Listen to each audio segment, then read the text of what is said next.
Sa national and local elections, ako po si Fifi de los Santos. At ako naman si Charms Espina. Sama-sama tayong magbantay sa pagbibilang ng boto dahil sa ating mga susunod na leader nakasalalay ang buhay ng maraming Pilipino sa susunod na 3 at 6 na taon. Kaya tumutok sa Hatol ng Bayan 2022! Magandang umaga sa inyo, William and Charms. Good morning. Good morning. We are going to be here for the next 4 hours. Yes. So, napaka-exciting tong time because this is where makikita na natin yung mga trends. Yes. Ano yung mga provinces na leaning towards which candidate. At we can also say, nakita na rin natin ang mga future winners. Yes, and it has been an action-packed day, for lack of a better word, because talagang the adrenaline of people have been up since very early today. Yes. Napaka-active na marami nating kababayan sa kanilang mga social media accounts mula doon sa naging resulta nga sa partial and official results ng naging eleksyon, no? At nakita rin natin yung reaction nila. May mga ilang parang may kanya-kanya mga sinasabi, no? Pero hintayin natin syempre yung pinakabilangan dito once na magsimula lang nga, especially for presidents and vice presidents sa Congress. Yes, let's remember that kung ano man yung mga results na nakikita natin right now, these are all just partial and unofficial. So let's wait until a few hours from now. Things can still happen. And then, of course, though, we already see the trends and also the basic climate, right, of what's to come. But whatever it is, I think what's important is we just have to unite and be, and be happy. Yeah. Okay, so right now is our election count, right? So silipin muna natin ang partial at unofficial votes ngayong 2022 election and the presidential count so far. We have Ferdinand Bongbong Marcos at, I'm not exactly so sure, but it seems like it's 28 million? 28 million. 306,439. And then we have Vice President Leni Robredo at 13,520,678, correct? Yes. We also have Senator Manny Pacquiao, who's on the 3rd spot for 3,078,281. Okay, and then next is Mayor Isko Moreno Dumagoso at 1,743,500. Oh, there it is. 1,743,593. And of course, Panfilo Lacson at 823,071. Yes. At para naman sa ating VP votes, wow, we see here a huge variety of votes. There's a huge difference. We have the front runner, we have Sara Duterte at 28,149,587. At second place is Kiko Pangilinan with 8,367,878 votes. Going at third spot, we've got Senator Vicente Soto, and he is at 7,466,713. And we also have at fourth spot si Doc Willie Ong with 1.7 million, 5,520. At sa fifth spot, si Lito Atienza with 229,164 votes. As of May 10, 1:17 in the morning, sa senatorial balls naman, nangunguna pa rin si Robin Padilla with 23,770,843. Sumunod si Senator Loren Legarda with 21,973,519. Although ngayon siya ay ang representative ng Antican, no? Si Rafi Tulfo with 21,216,721 on the third spot.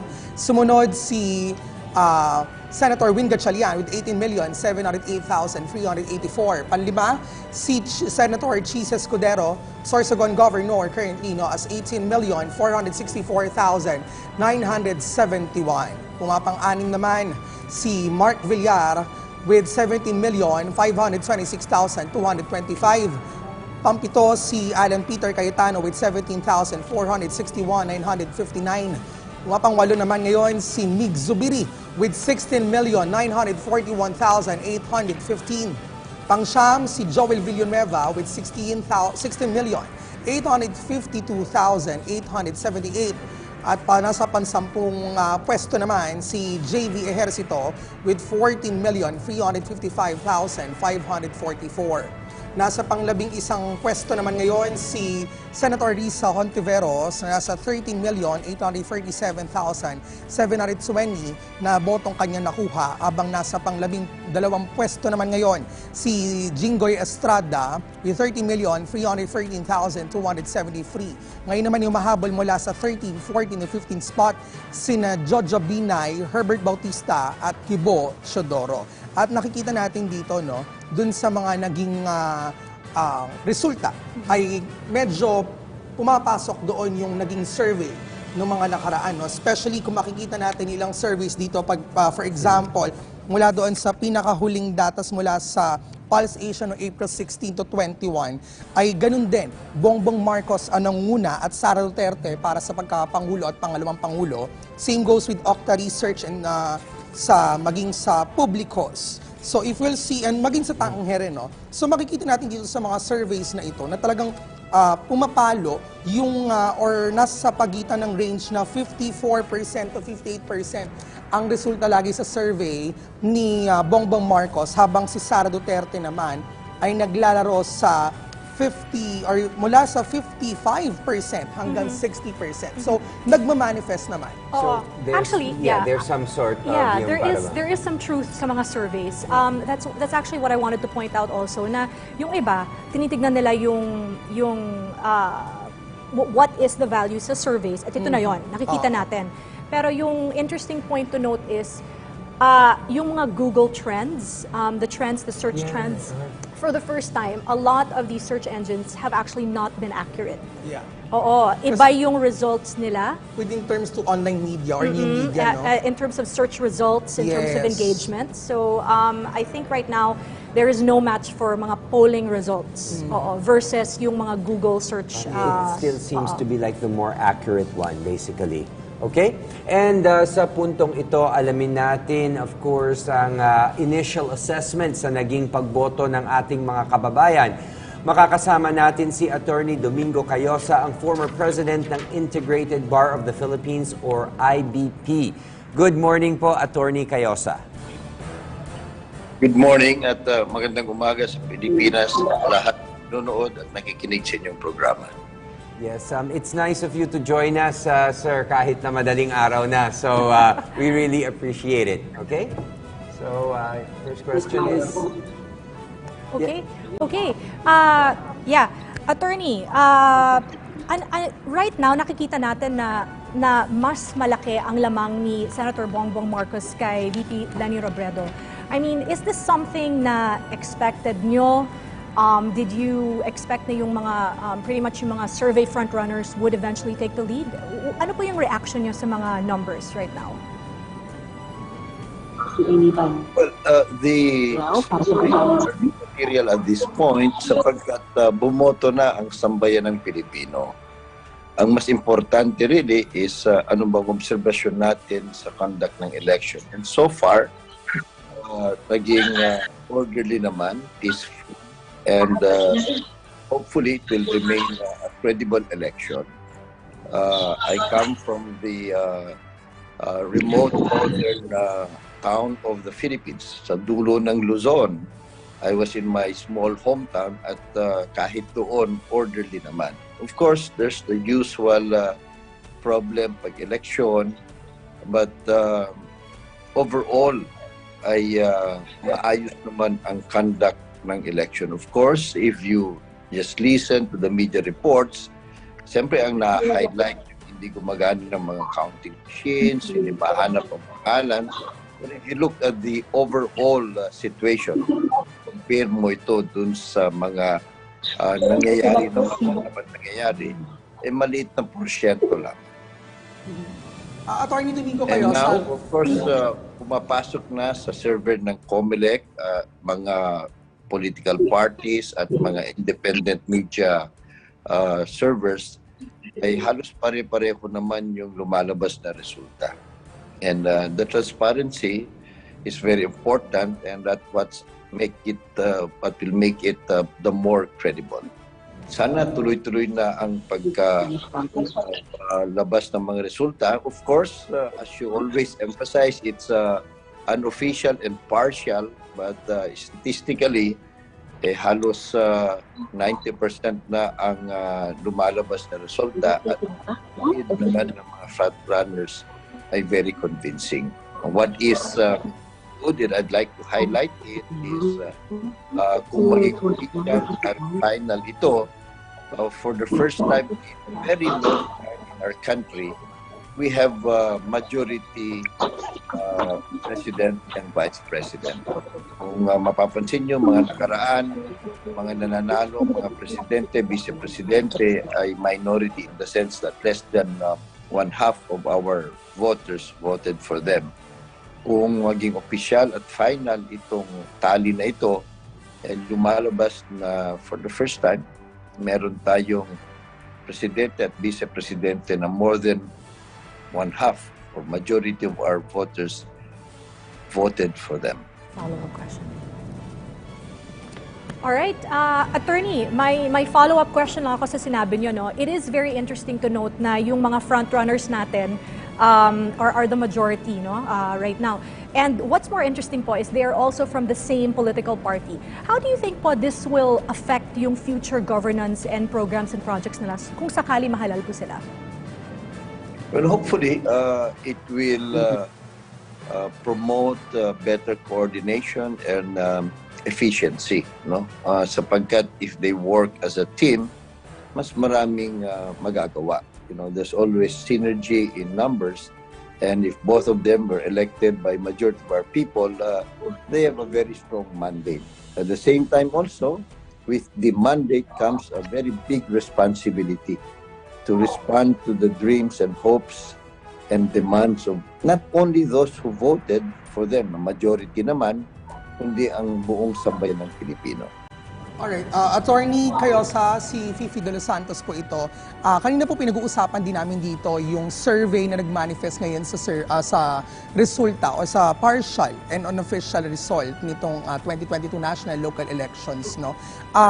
Given naman po na sa mga surveys nangunguna si BBM at si Sara. So sa tingin niyo po ba malaking bagay po ba yung survey kung bakit ito rin po yung nagiging resulta ng eleksyon ngayon?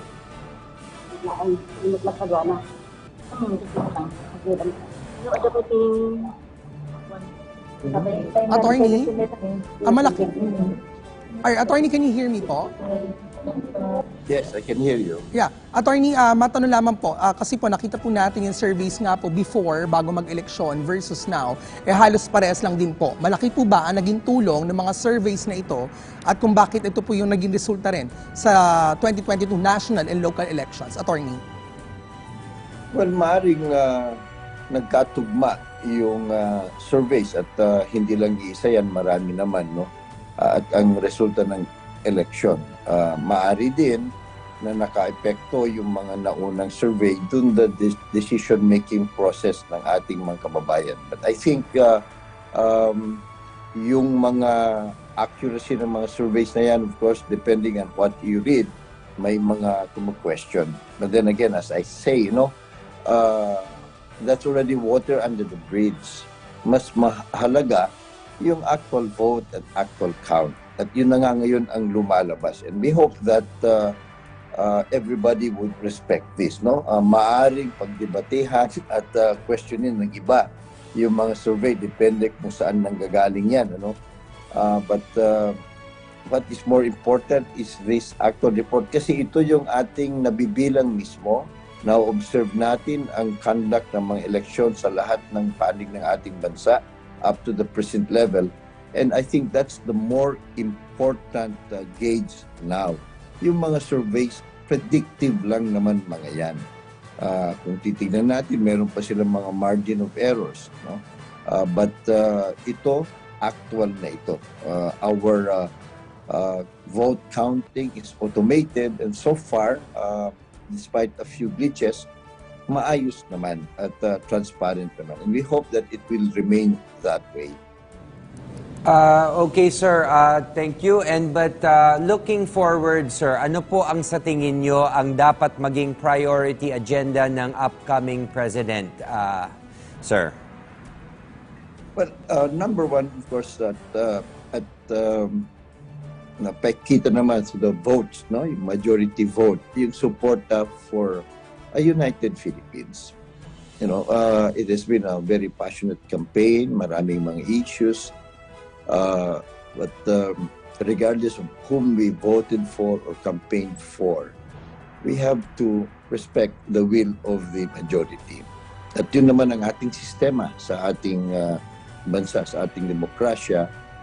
Every voter counts and we respect the mandate of the people. So, kumampanya ang leading team na ito sa ilalim ng unity, no? The banner of unity and nation building, and we hope that and we expect them to remain true to that campaign theme and promise. So it's a very tough job. Meron at kinakailangan din natin ng oposisyon, but we hope that our country can unite towards solving the many pressing problems of our society and moving forward our country.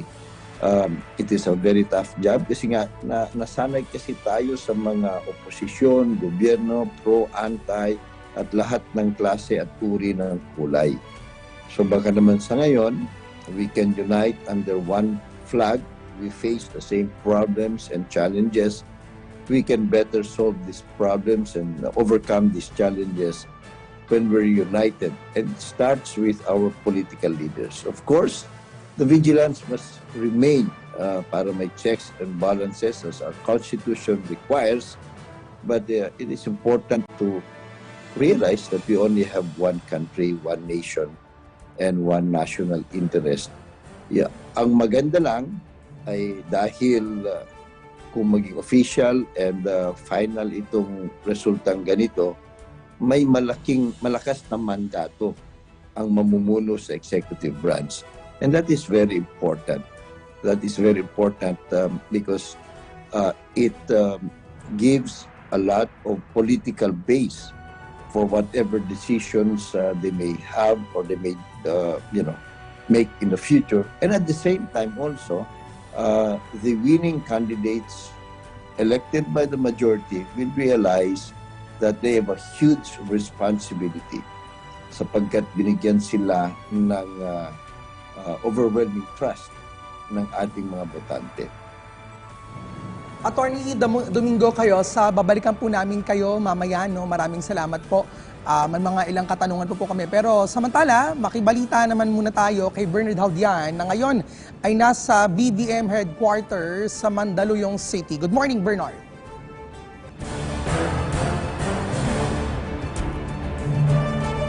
Alright, kasi doon ay nandun syempre si presidential frontrunner Bongbong Marcos. And syempre, no, kanina nagkaroon siya ng kanyang maikling pananalita at ilan sa mga nabanggit niya doon ay yung 6 na buwan na kanyang talagang pinagdaanan doon sa kanyang difficult journey nga daw, doon sa kanyang pangangampanya para makalikom ng boto sa mamayang Pilipino. At yun nga ay talagang malaki ang kanyang pasasalamat sa lahat ng mga sumuporta sa kanya, sa iba't ibang mga support groups, maging sa mga political leaders mula doon sa paniniwala ng mga taong ito at kung bakit ngayon ay siya ay nasa una sa pwesto. Pero ngayon, balikan na natin si Bernard na nandiyan ngayon sa Mandaluyong City. Good morning, Bernard! Nandiyan ka na ba?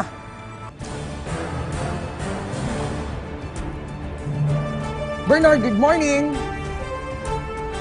Naku, mukhang pati si Bernard yata na-excite ngayon dyan sa Mandaluyong City, no? Yes, Charles. Alam mo, Fifi and William, no? What I would like to point out dun sa initial remarks, no?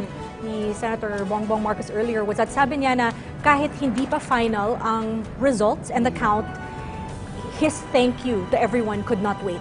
Hindi daw makakahintay yung mga thank you niya kasi they just united for one main goal, pero it took so many people fulfilling so many different roles. So it really worked as a team. Oo, and in different parts of the country. Yes. Oo, so alam niyo naman yung it's, I would say, the infamous, solid north, no? And nakikita natin yung mga frontrunners coming from the same party. This has not happened in my knowledge in recent years, right? You would see may dalawang frontrunners that come from mga sariling baluarte nila. Luzon and Mindanao. Correct. You have Sara Duterte coming from, of course, Mindanao, and then, of course, Davao is her stronghold. And then you have Ilocos, right? The So solid it's north and south. And yes. Yeah, and I hope, that would help. Having two front runners from the same party for the two highest position in the land would help, make everything more efficient. Because, they agree on things at least. Or at least we perceive that. Yes, I agree with you, William. I think what's important rin, Fifi, no, na sa time slot natin, I think we need to remind the public na hindi nagtatapos ang exercise ng democracy natin with just simply voting. Yeah. Okay? We exercise our right to suffrage by voting, going out there and being present. Sabi ko nga, 'di ba?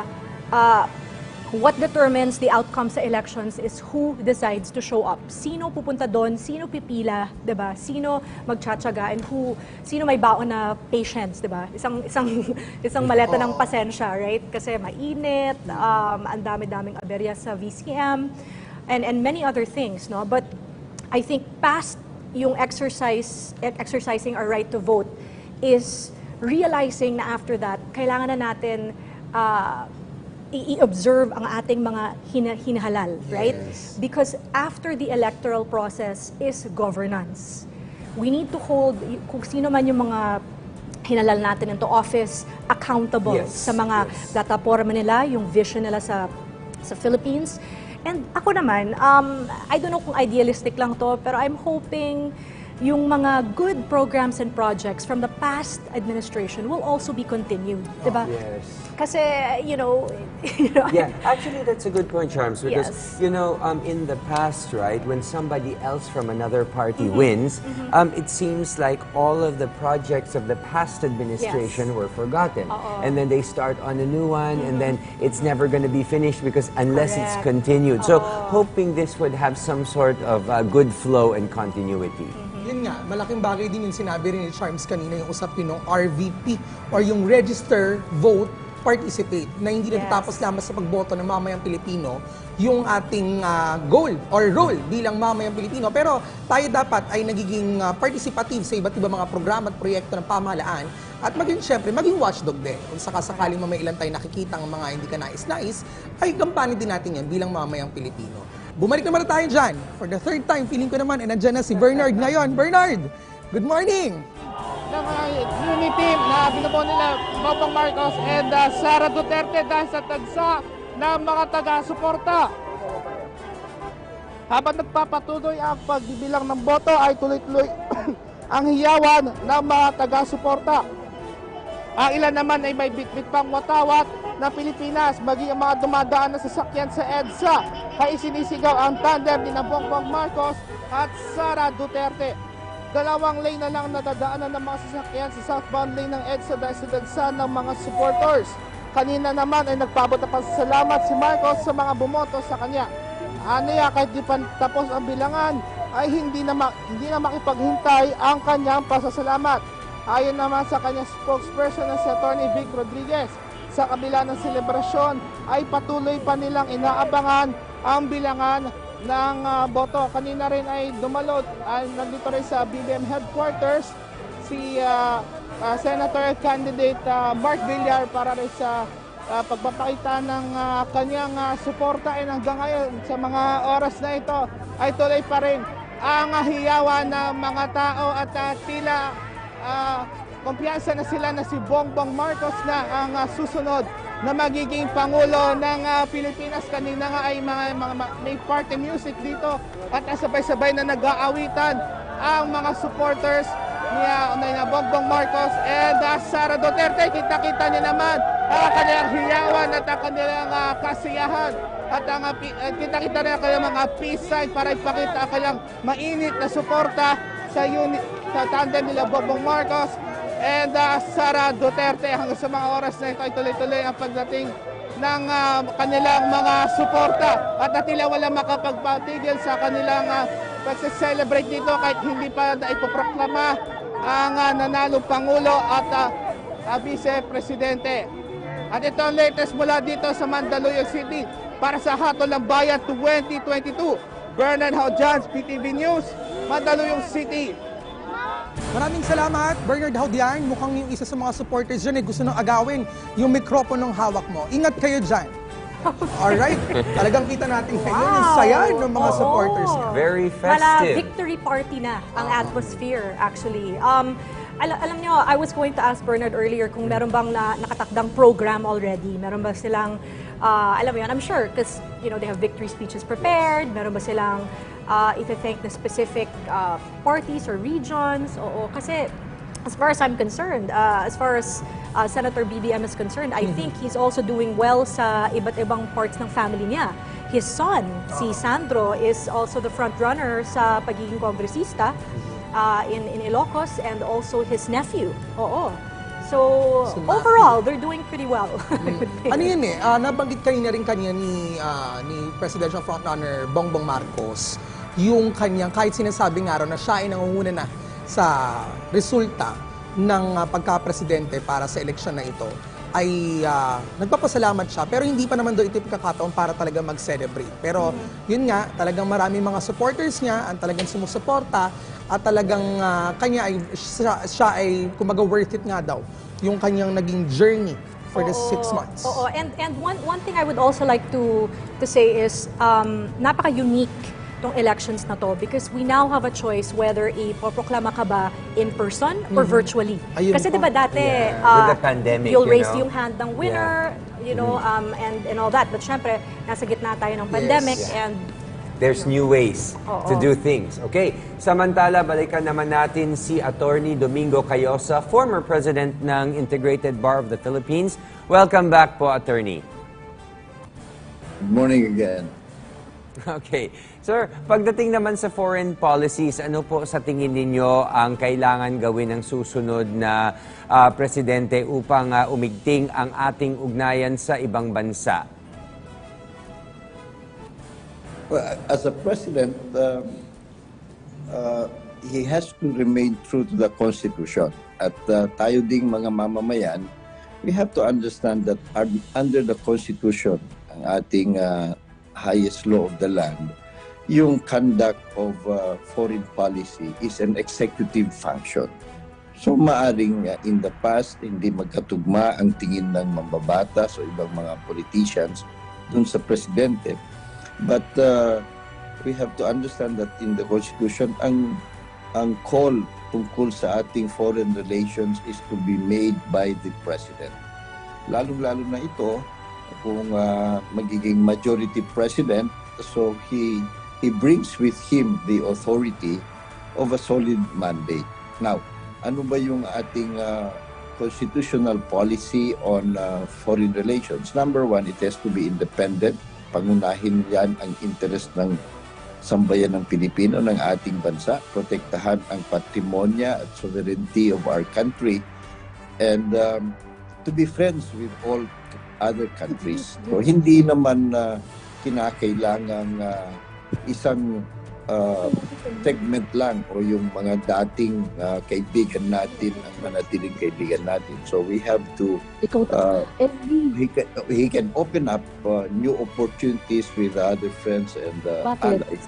Basta lang ang importante it is for the greater interest of our country and at the same time maintaining the sovereignty and self-respect of our country. So we don't know.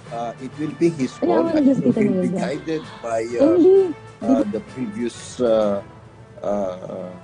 administration. Maari ding makinig siya sa ibang mga inputs. There have been developments around the world. There's an ongoing war in Ukraine. Meron pa rin tayong ongoing COVID-19 pandemic. And we are experiencing economic difficulties. So it will be challenging for him, but what is very important is that we realize, and I'm sure he knows this, that our country cannot exist by itself. We cannot be an island to ourselves.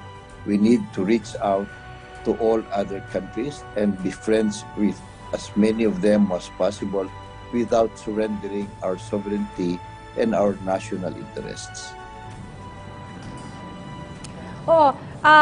Yeah, tama ka dyan, Attorney Cayosa. Speaking of economic difficulties, no, na nabanggit nyo earlier, as we know, the pandemic has taken a huge toll in terms of our national economy.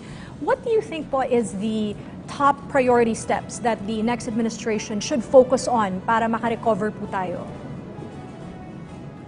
One, of course, is efficiency in government. Though in our national economy, ang partisipasyon ng gobyerno is much smaller to the private sector. But if there's more efficiency and transparency in governance, yung private sector nafa-facilitate ang kanilang business. Pangalawa, yung pagkalinga sa mga maliliit, sa mga manggagawa. Sapagkat kung titignan kasi ho natin ang ating macroeconomics, pumoprogreso ang Philippine economy, but kung titignan natin, yung gap between the rich and the poor, lalong lumalaki. Yung bang biyaya ng economic progress, if you look at our statistics, nako-corner ng ilang dati ng mayayamang pamilya. So we hope that the incoming administration can address that.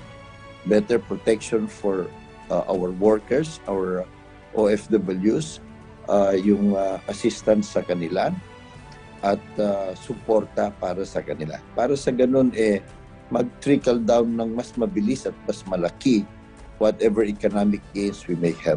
Pangalawa, of course, is managing our foreign debt. Kasi lumobo ang ating utang, the new administration would need all the skills to navigate that, no? Yung ating foreign debt. And lastly, of course, yung globalized economy. And that's why nga, hindi rin pwedeng pinipili lang natin ang ating mga kaibigan. We have to contend with the reality that a lot of our imports nanggagaling sa ibang mga bansa na dati hindi natin politically aligned.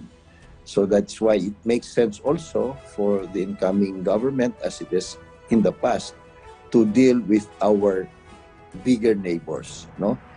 For economic reasons, and of course to address any security risks that might exist. Maganda rin yung polisiya na we avoid being caught in between the power play of big countries, because we cannot by ourselves afford to be caught in the middle of any geopolitics ng mga bansang ito. Yes. Attorney Cayosa, no, you mentioned earlier that yung gap between yung rich tsaka yung poor is noticeably getting larger. Ano po yung opinion nyo sa mga nagsasuggest na or those that would say yung indicator of a growing and thriving economy would be yung number ng OFWs would also be lessening, meaning we would not have any necessity para pumunta sa ibang bansa and kumayod doon. Are you for that, considering that the OFWs bring in a huge amount and help sa GDP natin and so on and so forth? You know, this has been an ongoing debate for the longest time, no? Over so many administrations. Ang background ko, ang prelo ko, economics, and I have an MBA from the State University. I beg to disagree with many of our mga opinion makers and academicians. Of course, it is ideal for us to wish na kung maaari, dito na lahat ang mga Pilipino at bigyan natin ng trabaho. But the reality is, ang laki ho ng populasyon ng Pilipino, ang main asset ng Pilipinas, ang human resources natin. And that has been recognized. We are the best seafarers, mga domestic helpers, construction workers, bankers, entertainers, at kung ano-ano pa. So wag na nating, let's not take that against us. What is to my mind, at kung dito lang, yung ating ekonomiya, we have a very limited land space, natural resources natin na hindi ganun kayaman. So sa dami ng ating mga graduates, mga workforce, there are more opportunities abroad. There is nothing wrong with that. Of course, what is important is that government and our society should provide safety nets dun sa mga pamilyang naiiwanan. Safety nets for our OFWs abroad para hindi sila mapagsamantalahan, and there is adequate attention and assistance to them pag kinakailangan. Yung bang marketing so that the Filipino OFWs will have better deals, better opportunities, and they are not unduly discriminated against. So ito dapat ang tinatahak natin. Hindi na lang yung palaging sloganeering, nasasabing, no, dapat meron tayong lahat dito. Hindi nga kaya ng ating ekonomiya eh. And that's the reality. So why don't we just promote the Filipinos who are abroad, help them cope with the challenges of being migrant workers, protect their interests better, take care of their families, give them more efficient services. Maganda na meron na tayong Department of OFW, no? Magandang simulain yan, bagong gawa yan ng ating Kongreso. Sana ay matutukan talaga yan para ma-consolidate ang lahat ng mga departments para matugunan itong tinuturing nating mga bagong bayani. It's an economic reality already. And instead of insisting that we bring them home, wala pa namang handang sapat na trabaho at kasing taas na sahod o kita para sa kanila, di mas maganda. In the meantime, hindi pa natin na-achieve yung ganong economic status or development, di supportahan natin sila, i-promote natin, and at the same time, protect their interests. I think that's the more practical and a better approach than insisting na ibalik natin sila sa Pilipinas. Alright, Attorney Cayosa, ang inyong mensahe nilang po para sa ating mga manonood. Well, sa ating mga kababayan po, salamat sa ating mga kandidato na naghain ng oras at talino at resources para hingin ang mandato ng taong bayan. Maraming salamat din sa ating mga kababayan na bumoto. Ang ganda ng voter turnout. Congratulations din sa COMELEC at lahat ng mga political parties and political groups both at the national and local level na nag-conduct ng election na ito na maayos so far. No? There are some few instances of violence at mga problema, pero overall, matinuho naman ang conduct. So maraming salamat po sa inyong lahat. At sa ating mga kandidato ho naman, ang mga natalo, we hope that you accept the result and the mandate of the Filipino people. Dun ho sa mga nanalo, congratulations. It's a challenge to all of you, both at the national and local levels, to remain true to your promises and to really care for the interests of the people who voted for you and for all your constituents, whether or not they voted for you. I think the call for national unity remains true, especially now na patapos ng eleksyon. Sana maging official and final ang mga resulta. And we move on. We move on as a country, hopefully united in all aspects and in all levels. Okay, maraming salamat po, Attorney Domingo Cayosa. Thank you very much for your time this morning. Of course, former president of the IDP. And we learned a lot, guys. I think it was very insightful. Sabi ko talaga. Yeah. Maraming puntos eh. Oo. Napaka-importante actually ang sabihin natin na yung point na sinabi niya na just because we are in the middle of a pandemic, hindi naman dapat na yung initial goal to solve the economy drought is to bring back OFWs and give them jobs here. No, kasi madami rin silang na-improve for the economy. That's true. Yes. And it also gives us more exposure. But anyway, samantala, nagpapasalamat si Vice President Leni Robredo sa kanyang mga supporters. Panoorin po natin ito. Kayaan niyo ako magpasalamat sa lahat ng bumoto, sa lahat ng nanguminse sa kanilang mga pamilya, kaibigan, kakilala, kahit na mga di kakilala, sa iba't ibang paraan. Sa mga nagtaya ng karera at pangalan sa pagbabahagi ng ating mensahe.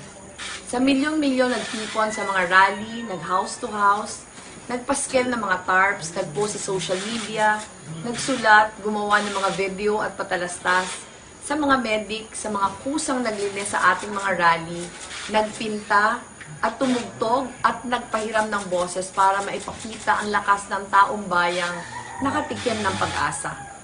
Hindi kayang sukatin ng numero ang lalim ng pagmamahal ninyo. Maraming salamat sa inyo. Alam kong hindi madaling tanggapin sa inyo ang mga numerong lumalabas sa quick count. Hindi lang panghihinayang, kundi malinaw na pagkadismaya ang nararamdaman ng ating hanay. Mulat din ako. Ang pagkadismayang ito maaaring lalong kumulo, lalo pa dahil may naiulat na irregularity sa halalang ito. Hanggang ngayon, meron pang mga taong hindi pa nabibilang ang boto. Meron sa inyong buong araw nang nasa mga presinto at nananatili doon hanggang ngayon, hinihintay na maipasok ang balota sa mga makina. Kaisa ninyo ako sa paniniwala na kailangan isalamin ng halalan ang buo at wastong tinig ng taong bayan. Mahalagang maging mas matibay ang tiwala ng tao sa proseso ng ating demokrasya. Wow, what a great message. Yes. You know, kahit na nakikita niya na, the numbers are not working in her favor at the moment, right? Things can still happen.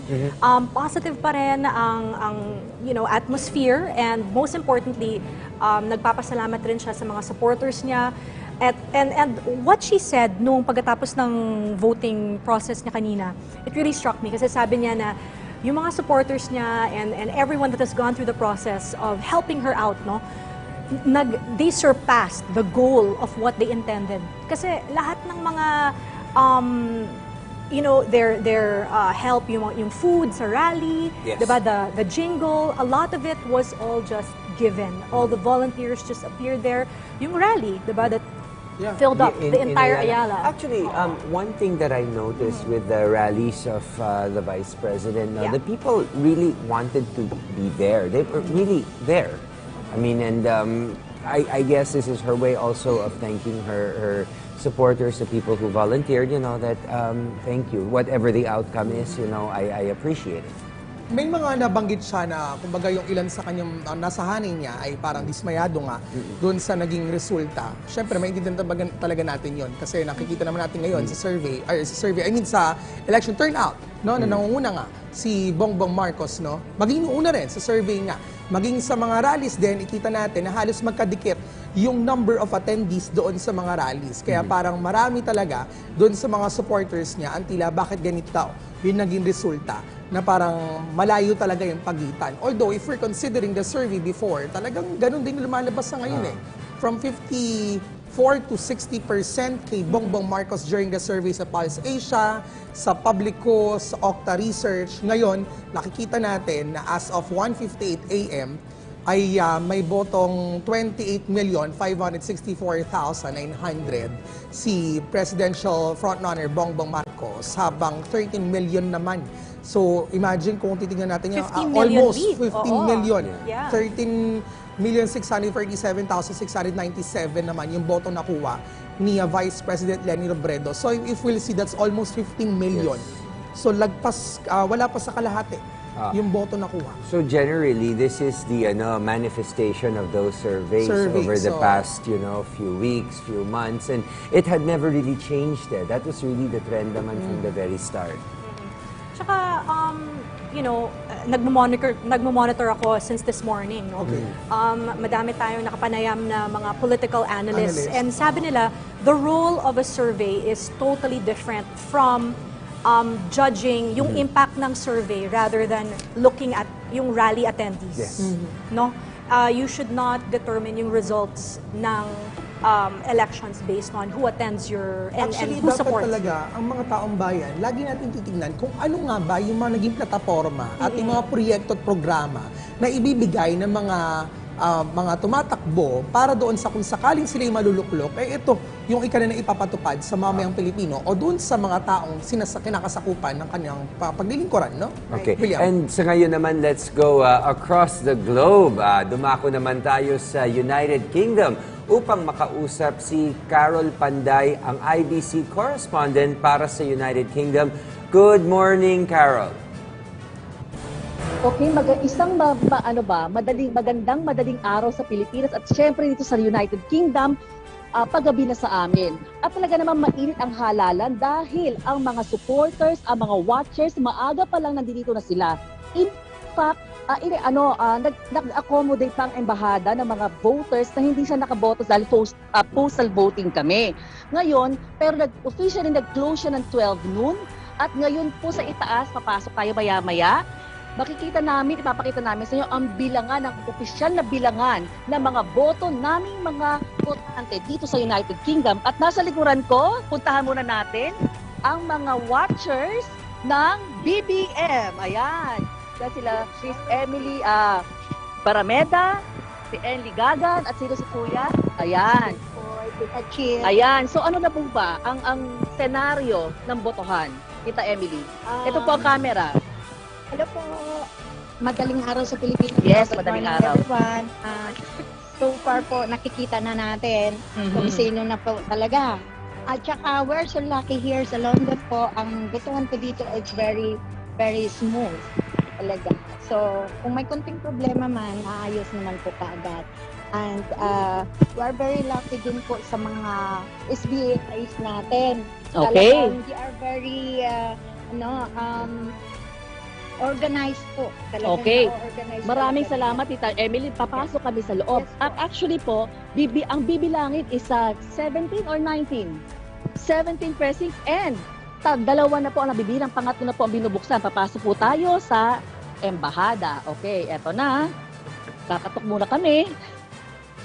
Okay, so mauuna si Susan, ang aking cameraman. Ayan. Okay, makikita po ninyo. Ito, pakita natin sa kanila to, Susan. Ayan. Pero kasi medyo ano yan. O sige, okay na. Pasok tayo. Ayan ha, papasok po kami ngayon dito sa embahada. Okay.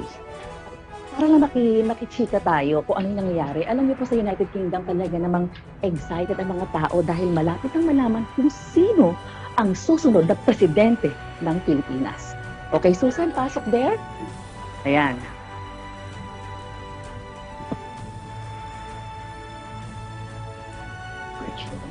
Ayan. Okay, ito po ang mga poll watchers. Susan, pakitaan mo nga. Ayan. Ayan. That's the poll watcher for BBM. Ayan. And then for Isko Moreno.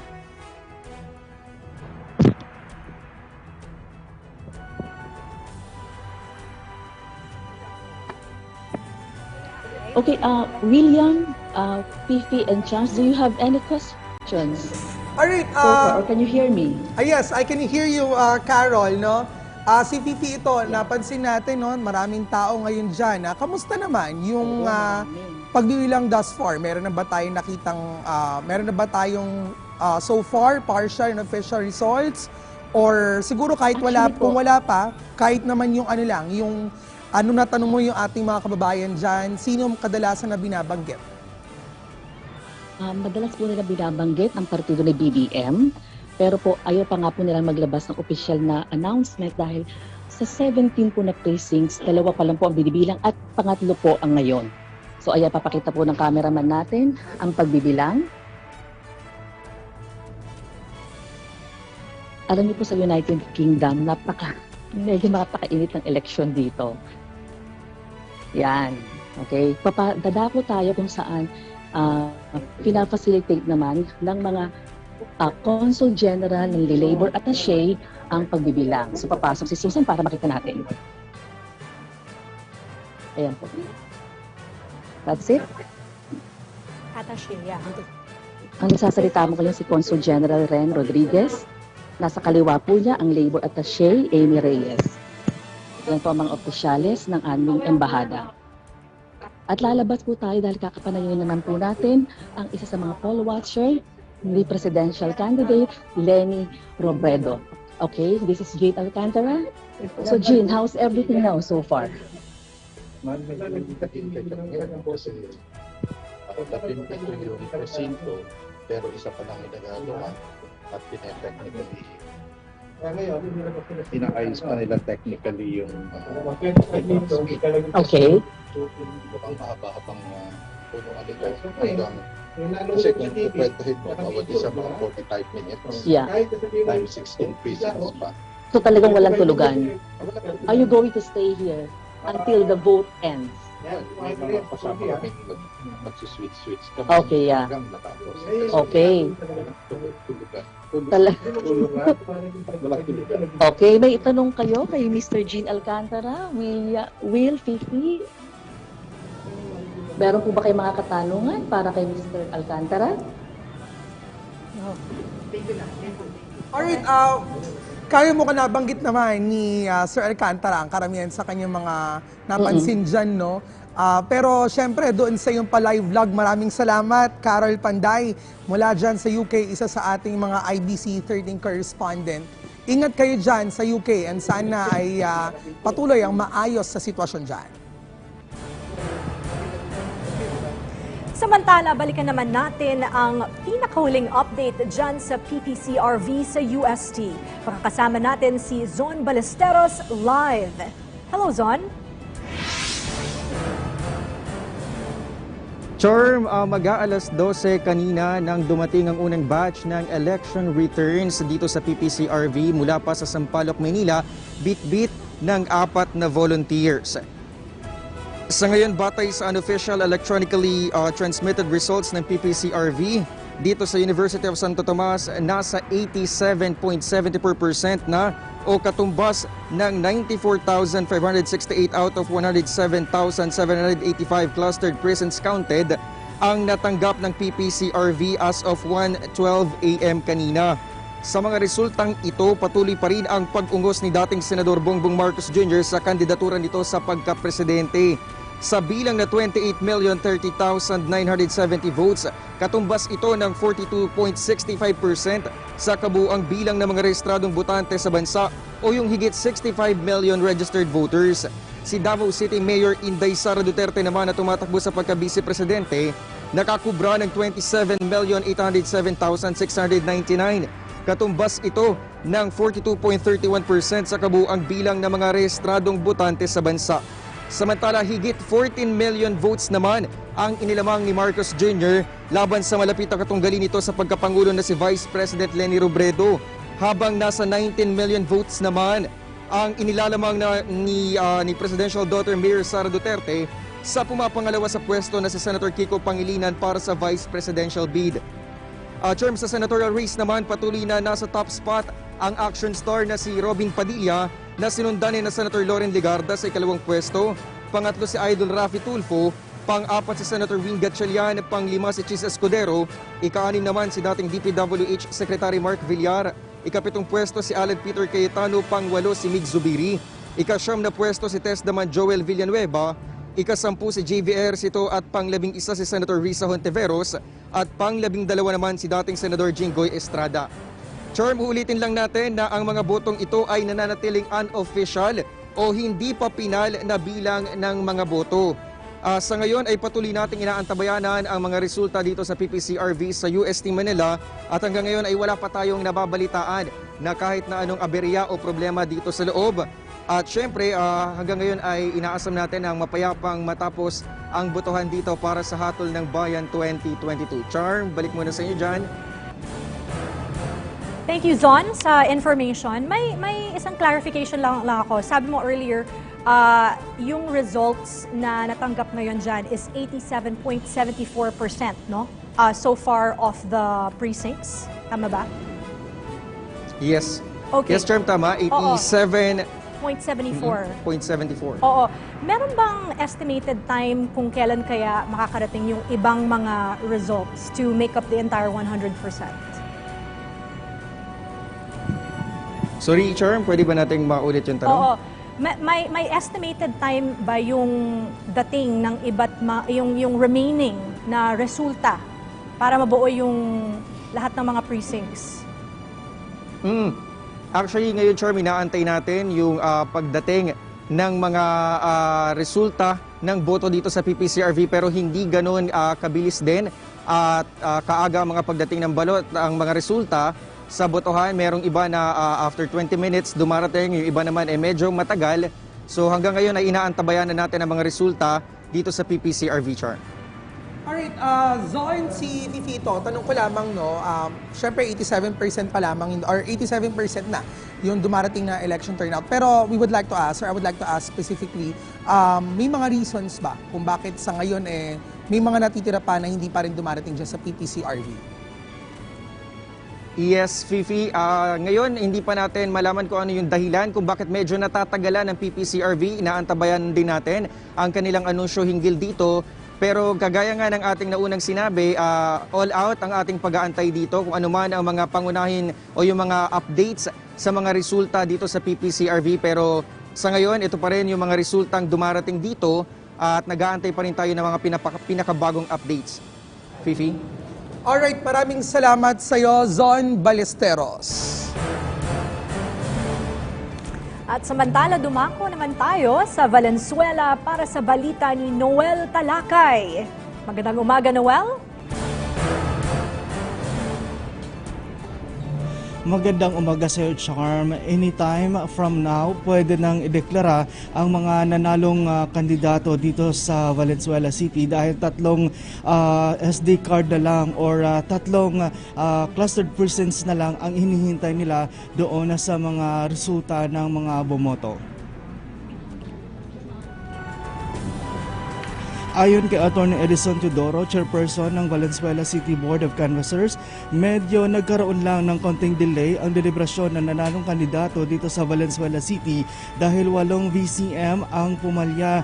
Dadalhin naman sa Comelec Regional Hub upang maayos ang mga pumalyang VCM. Sa kabuuan, nasa 609 ang clustered precincts at merong 443,611 ang registered voters sa lungsod. Heto naman ang partial unofficial result ng mga bumoto ng local candidates dito sa Valenzuela. At sa first district, syempre nangunguna si Rex Gatchalian na mayroon 150,179 votes. Sa second district naman, ang nangunguna dito ay si Martinez Eric na mayroon 130,305 votes. Sa mayor, si Wes Gatchalian yung nangunguna na nakakuha ng 272,005 votes.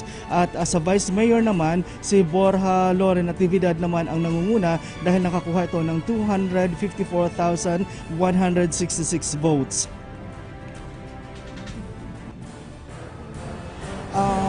Charm, madagdag ko lang dahil kanina nanggaling ako sa Quezon City at ayon kay Stephanie Bagid ng Quezon City Election Officer ng Quezon City Board of Canvasser na posibleng bukas ipagpatuloy naman ang kanilang pagbibilang ng boto dahil naman sa mga pumalyang mga SD card. Dahil ang mga SD card ng mga pumalya ay dadalhin pa ng Santa Rosa Laguna para iayusin ito at para i-troubleshoot.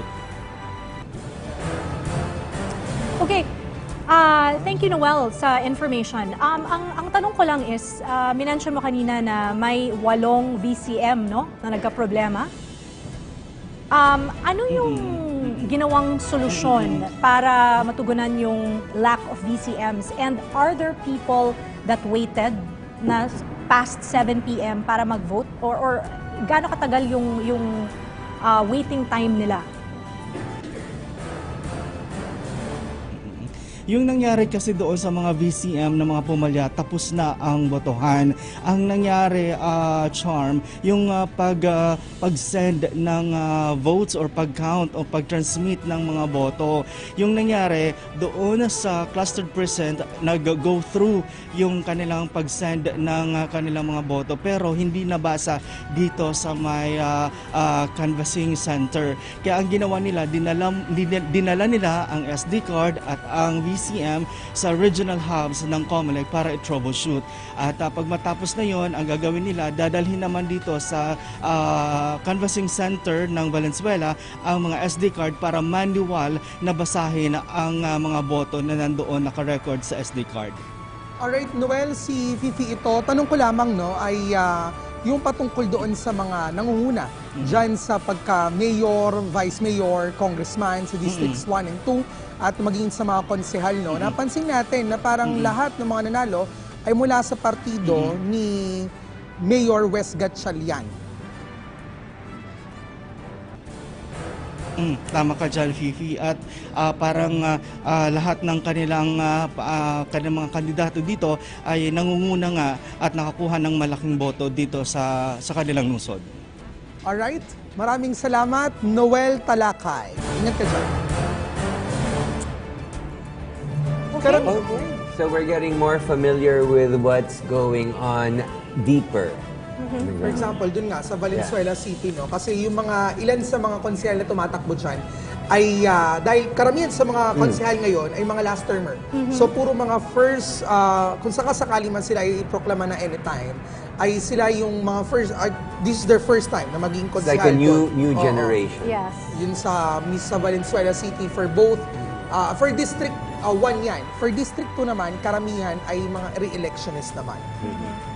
Nagpalit si Mayor Rex Gatchalian at saka si Wes Gatchalian. From congressman to mayor, yung isa ay mayor to congressman.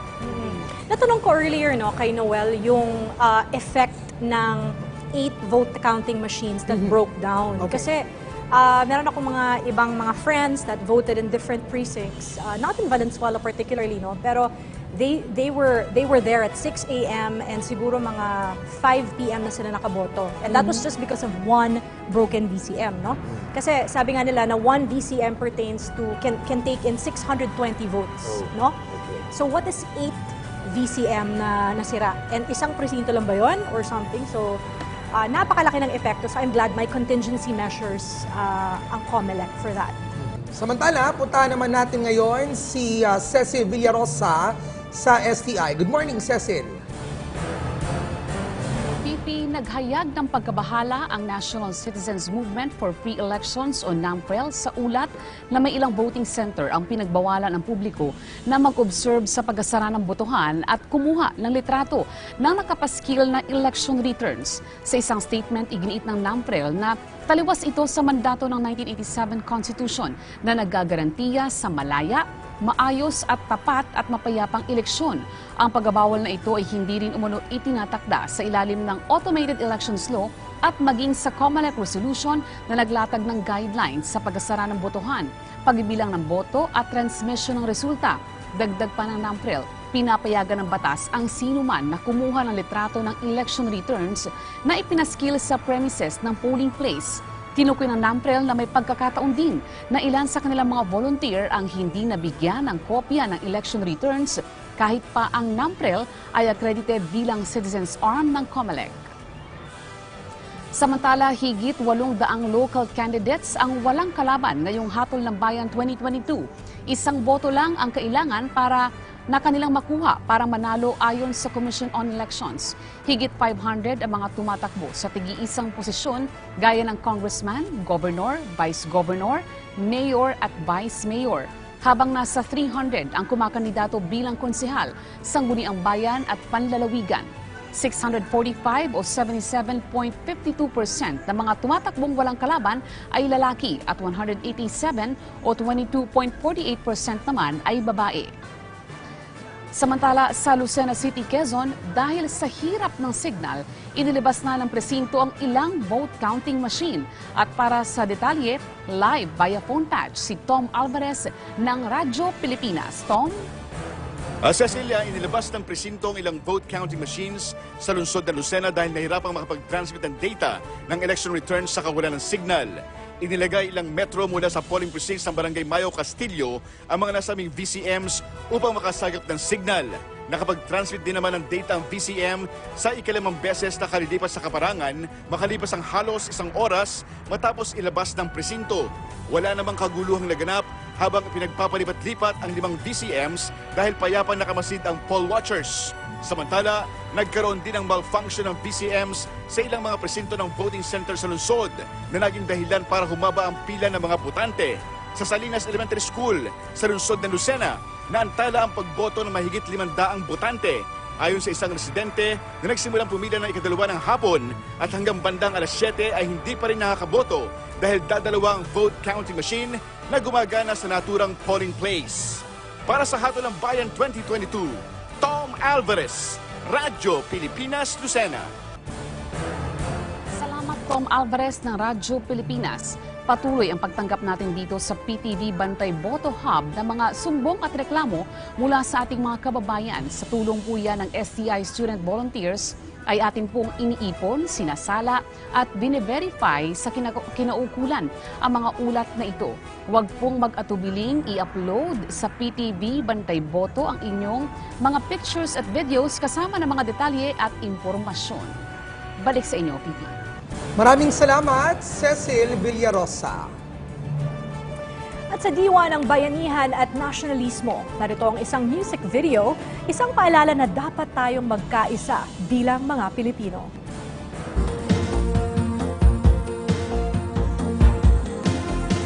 Ang puso't damdamin ay mayroong mithiin, sana ay matupad. Ang bawat pangarap na kay gandang bukas, sana ay maganap. Iisa lang ang kasagutan, akbay-akbay sa kinabukasan. Sama-sama sa puso't diwa, maging hanggang kailan. Hindi ba't sa kilos at sa iyong wika'y di nagkakaiba? Kay hirap itago, basta ng iyong kulay, tayo ay iisa. Iisa lang ang kasagutan, akbay-akbay sa kinabukasan. Sama-sama sa puso't diwa, maging hanggang kailan. Pilipino ka, Pilipino ako, ngayon na ang pagbabago. Ating pagsamahin isip at damdamin ng ating marating. Tunay na bituin, ang sabayan ay ialay. Pagdamay at pagkakaisang tunay.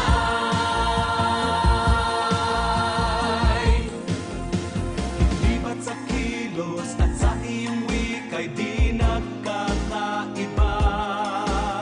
Kay hirap itago, basta ng iyong kulay, tayo ay iisa. Iisa lang ang kasagutan, akbay-akbay sa kinabukasan. Sama-sama sa puso't diwa, maging hanggang kailan. Pilipino ka, Pilipino ako, ngayon na ang pagbabago. Ating pagsamahin isip at damdamin ng ating marating. Tunay na bituin, ang sabayan ay ialay. Pagdamay at pagkakaisang tunay. Di masama ang umbasa, kung kaya ay gawin mo na. Sariling ating pagyamanin, tayo'y magkaisa.